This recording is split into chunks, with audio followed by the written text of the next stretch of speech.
चिकित्सा अभाव हॉस्टेल रे चलीगला षष्ठ श्रेणी छात्री जीवन। न्याय दाबी रे रास्ता उपरे शव रखी रास्ता अवरोध कले स्थानीयवासी। मयूरभंज जिला खुंटा थाना अंतर्गत खुंटा कस्तूरबा बालिका छात्री निवास रे पढ़ुवा जैनिक छात्री अकस्मात मृत्यु होईची। यार प्रतिवाद रे रास्ता उपरे शव रखी अवरोध करछंती स्थानीय लोक।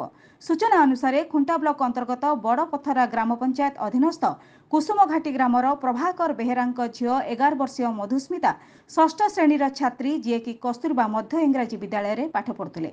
गत शनिवार तांको देह असुस्थ होई पड़थिला। से कस्तूरबा बालिका छात्री निवास रे रहुतबा बेले देह असुस्थता सत्वे भी हॉस्टेल कर्तृपक्ष तांको चिकित्सा पई डाक्तरखाना को न नहीं अवहेला करथिबा अभियोग होईची। परे परिवार लोकों को खबर देई छात्री जनक खुंटा गोष्ठी स्वास्थ्य केन्द्र में भर्ती कराइथिले, हेले डाक्तर तांको मृत घोषणा करथिले। 11 वर्षीय मधुस्मितांक मृत्यु घटना को नहीं परिवार और ग्रामवासी मध्य उत्तेजना देखा जाइथिला। चिकित्सा अवहेला जोगु छात्रीर मृत्यु घटिथिबा अभियोग होईची।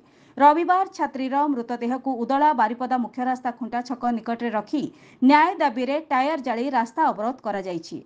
तेबे रिपोर्ट लेखा हेबा जाए रास्ता अवरोध जारी रहिथिबा बेले खुंटा पुलिस घटनास्थल रे पहुंची लोकों को बुझासुझा करुछि। रास्ता अवरोध जोगु जानवाहन चलाचल बाधाप्राप्त होइछि।